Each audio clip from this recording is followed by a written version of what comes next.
بسم اللہ الرحمن الرحیم ولا تتمنوا ما فضل اللہ به بعضکم علی بعض للرجال نصیب مما اکتسبوا وللنساء نصیب مما اکتسبنا واسألوا اللہ من فضلہ ان اللہ کان بکل شیء علیما۔ اور اس چیز کی تمنا نہ کیا کرو جس میں اللہ نے تم میں سے بعض کو بعض پر فضیلت دی، اور مردوں کے لیے ان میں سے حصہ ہے جو انہوں نے کمایا، اور عورتوں کے لیے اس میں سے حصہ ہے جو انہوں نے کمایا، اور اللہ سے اس کا فضل مانگتے رہو، بے شک اللہ تعالیٰ خوب جاننے والا ہے۔ عزیز طلبہ، آیت نمبر 32 سورہ النساء، یہ جو آیت ہے یہ اس حوالے سے بڑی اہم ہے کہ ہماری سوسائٹی میں ایک کنفیوژن ہے، ہمارے معاشرے میں کچھ از خود پیدا کیے گئے مسائل ہیں۔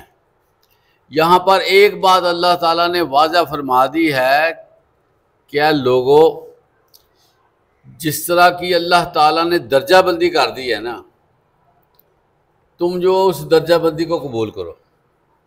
جو معاملات تمہارے لیے چن لیے گئے ہیں، فائنل کر لیے گئے ہیں، جن کا ڈیسیژن ہو چکا ہے، ان کے بارے میں تمہاری گفتگو صحیح نہیں ہے۔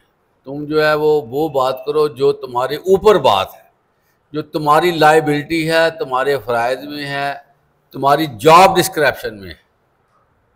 تم ان چیزوں کو فوکس نہ کرو، ان چیزوں کو ڈسکشن میں نہ لاؤ جن کے بارے میں تمہارا معاملہ نظر نہیں آتا۔ عزیز طلبہ، اس میں جو بات واضح ہوتی ہے وہ یہ ہے کہ اللہ تعالیٰ نے مرد اور عورت پیدا کیے، اور دونوں کو بڑا اہم سمجھا گیا، اور اسی طرح دونوں کی بڑی بڑی ذمہ داریاں لگ گئیں، اور دونوں کے حوالے سے احکامات بھی دیے گئے۔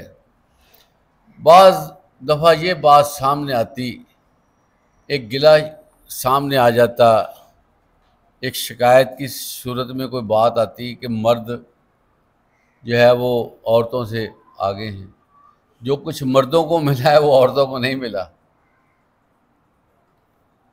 ایک قرآن مجید کی اور بھی آیت ہے جس میں الرجال قوامون علی النساء، اللہ فرماتے ہیں کہ ہم نے عورتوں پر مردوں کو ایک درجہ فضیلت دی ہوئی ہے، اور اس میں بھی یہی بات فرمائی جا رہی ہے کہ اے خواتین، جس طرح اللہ تعالیٰ نے درجہ بندی کر دی ہے تم اس کو قبول کرو، اور تمہارے اوپر وہ چیز ہے جس کا تم سے حساب لیا جائے گا۔ مردوں کی ذمہ داری کا حساب مردوں سے لیا جائے گا۔ عزیز طلبہ، یہ بڑی سادہ سی بات ہے کہ جس بندے پہ جس لیول کی ذمہ داری ہے اسی طرح کا حساب اس سے ہوگا۔ اب آپ دیکھیں کہ بظاہر تو مرد طاقتور بھی ہے، بظاہر مرد بااختیار بھی ہے، بظاہر مرد ڈومینیٹ بھی ہے، بظاہر مرد جو ہے وہ حکم بھی چلاتا ہے، لیکن عزیز طلبہ، یہ جو چیزیں مرد چلا رہا ہے اس کے پیچھے جو ہے وہ کتنی حکمت ہے، یہ کوئی بندہ سمجھ سکتا ہے؟ اس کو سمجھنا چاہیے کہ جب مرد جو ہے ابھی چھوٹا ہوتا ہے، اللہ نہ کرے اس کا کوئی خاندان کا سربراہ ہیڈ فوت ہو جاتا ہے۔